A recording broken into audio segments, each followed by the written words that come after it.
Science fiction has lived long and prospered on film and television for years, but in the last few decades, video games have been taking the genre to exciting new heights by letting players explore imaginative worlds for themselves. The Mass Effect trilogy is one of the best examples of this trend, but you may be surprised to find that it draws on past sci-fi franchises in more ways than you initially realize. One such reference can be stumbled upon if Commander Shepard orders a drink on the Citadel in Mass Effect 2. It's green. And guaranteed to knock you on your ass. The phrase, "it's green," is a clever nod to Star Trek, a franchise that Mass Effect is very familiar with. A variation of that line appears a few times. First in the original series when Scotty says the line while distracting an intoxicated alien villain. And then again in Star Trek: The Next Generation when Data says the same thing to a now elderly Scotty. You probably knew that Matriarch Benezia from the first Mass Effect was voiced by Star Trek's Marina Sirtis, who played Counselor Troi on The Next Generation. However, you may not know that the Solarian who served on the Citadel Council was voiced by Armin Shimmerman, who played a certain greedy Ferengi in Star Trek Deep Space Nine. In fact, Mass Effect's connection to the franchise runs so deeply that, according to the developers, an entire storyline had to be dropped from the first game because it featured aliens who were, quote, exactly like this particular race in Star Trek. To this day, the details of this lost story have never been released. Bringing things up to the 21st century, there are a few shoutouts to the cult classic Firefly to be found in the series.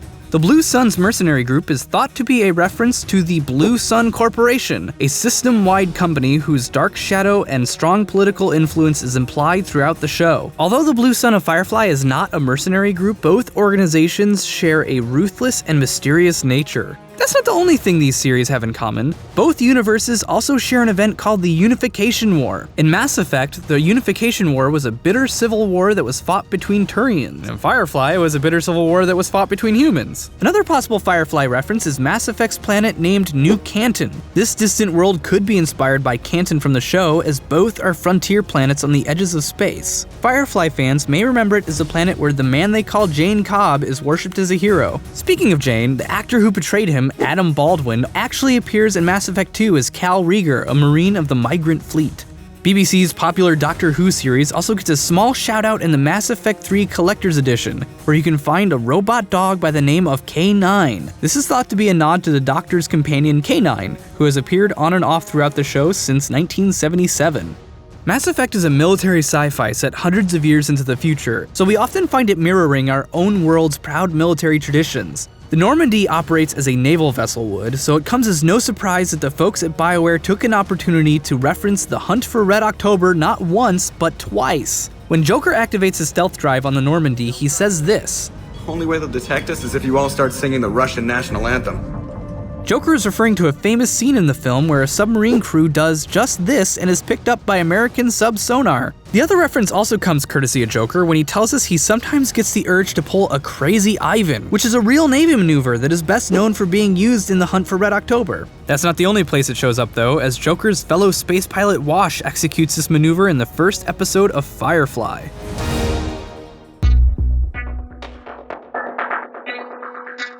Gritty sci-fi video games are probably not the first place you'd search when looking for references to comedies, but the team at BioWare seemed to love one so much that they named an entire planet after it.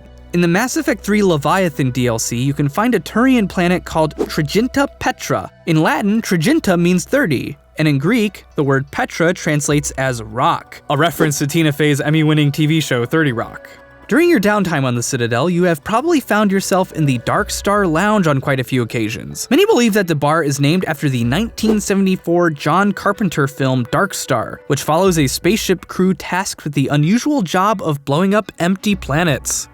Lastly, there's the character of Ashley Williams, who many fans believe to be a reference to The Evil Dead. This is because she shares her name with Ash Williams, the main character of the series. She also refers to her shotgun as a boomstick, which recalls a famous line in the third Evil Dead film, Army of Darkness. In fact, this scene is so beloved by the developers that it got its own game mechanic. Next time you play Mass Effect 3 while hooked up to a Kinect, try yelling boomstick, and you may just find something interesting. Unless you're like me and saved Kaidan because Ashley is a racist.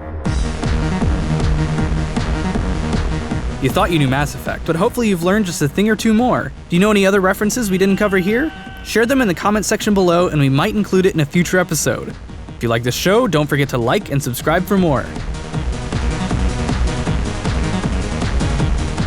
Thank you for watching this episode of Mass Effect Hidden History. Why don't you go and check out our first Mass Effect episode, which was narrated by the one and only Commander Shepard. Be sure to follow ShoddyCast on Twitter, find us on Facebook, and yell at me for butchering the pronunciation of your favorite Star Trek character by finding me on Twitter at ARHorrigan.